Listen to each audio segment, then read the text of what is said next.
Assalamualaikum dan salam hormat, bertemu kembali dalam MG Flash 18 Oktober bersama saya Khalis Kadir. Kita ke berita utama.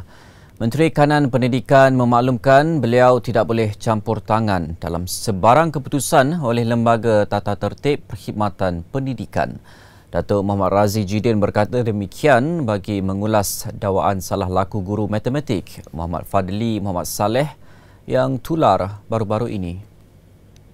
Dalam konteks ini, apabila kita bercakap tentang lembaga tata tertib ini, dia tak ada, minister has to distance from lembaga tata tertib. But I trust that lembaga akan membuat satu keputusan ataupun membuat satu keputusan yang profesional berdasarkan whatever the assessment yang telah dilaksanakan. Jadi apa yang paling penting, kalau nak kata guru tentang bagaimana guru boleh sampaikan maklumat, let me explain this to you.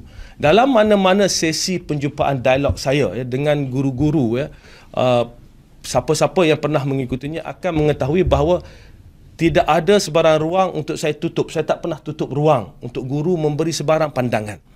Boleh tengok bagaimana banyak penambahbaikan yang kita buat di kementerian ini berdasarkan pandangan daripada guru-guru.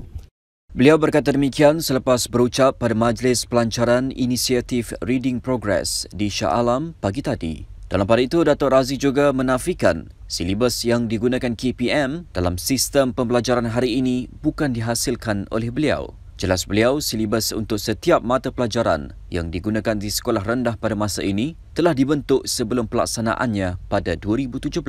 Beliau mengulas dakwaan mengatakan silibus pelajar sekolah rendah sekarang sukar. Yang di-Pertuan Agong Al-Sultan Abdullah menzahirkan harapan pilihan raya umum ke-15 PRU15 diadakan sebelum monsun Timur Laut. Perdana Menteri Datuk Seri Ismail Sabri Yaakob berkata titah itu sejajar dengan kuasa prerogatif Suri Paduka Baginda mengikut perkara 55/2 Perlembagaan Persekutuan. Memetik BH Online, Datuk Seri Ismail menjelaskan perkara itu menerusi affidavit sokongan yang difailkan Tuan Hafarizam Wan dan Aisyah Mubarak semalam. Jelasnya, harapan Al-Sultan Abdullah itu menunjukkan sifat keprihatinan baginda terhadap rakyat walaupun ia bukan keperluan mengikut perkara 55/2 dan 40 Perlembagaan Persekutuan. Katanya kuasa baginda membubarkan Dewan Rakyat mengikut dua perkara itu suatu yang tidak boleh diadili dan tidak boleh dipertikai di mahkamah. Tegas Datuk Seri Ismail, beliau yakin permintaan itu dibuat tanpa nasihat Jemaah Menteri atas sifat akademik kerana baginda telah memperkenan permintaan dan membubarkan Parlimen.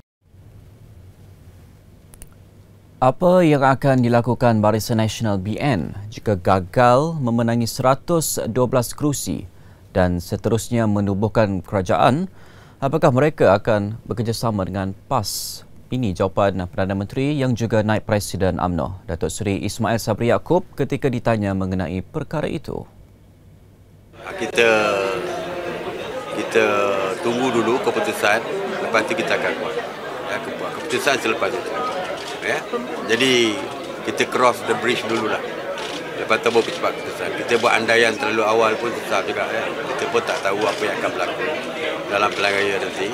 Jadi lepas pilihan raya nanti, keputusan dah buat, insya-Allah kita akan buatlah apa saja keputusan demi kepentingan negara dan yang pentingnya kita nakkan sebuah kerajaan yang stabil.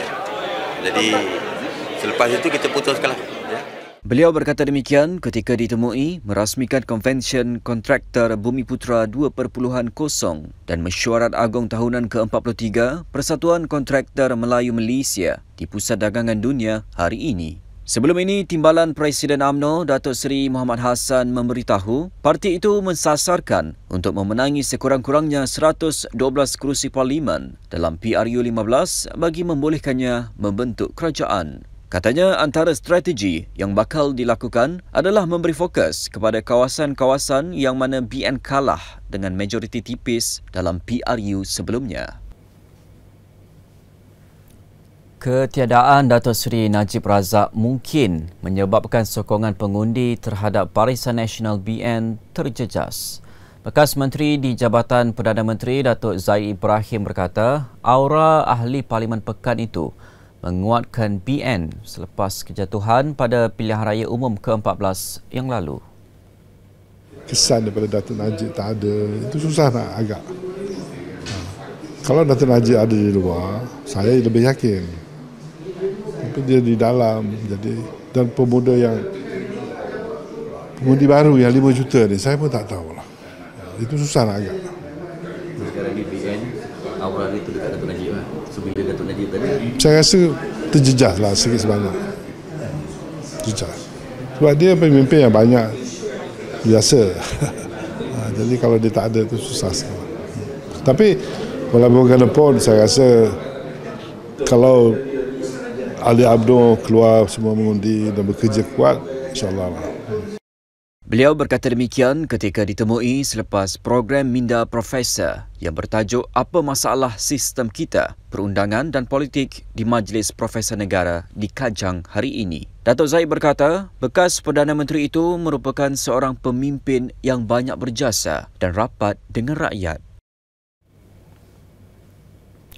Baik, seorang pemandu trailer ditahan bagi membantu siasatan berhubung dakwaan dipukul anggota polis trafik di Kompleks Sultan Abu Bakar, Tanjung Kupang di Iskandar Puteri semalam.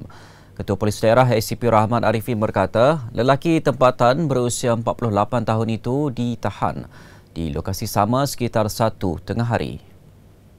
Katanya polis mengesan sebuah video berdurasi 50 saat yang tular di TikTok dipercayai dimuat naik lelaki tersebut menggunakan akaun Abecik Kelantan. Dia mendakwa dipukul seorang anggota trafik kira-kira 10.20 pagi. Hasil simakan mendapati satu laporan telah dibuat anggota polis terlibat yang menyatakan sebuah trailer berada di lorong kanan yang dihaskan kepada kenderaan ringan sahaja. Ketika dia sedang menjalankan pemantauan lalu lintas, lelaki itu tidak memberi kerjasama dan mengeluarkan kata-kata kesat. Lelaki itu kemudian bertindak membuka pintu lalu menumbuk muka anggota tersebut sebanyak 2 kali serta menendang motosikalnya ketika pemeriksaan dilakukan.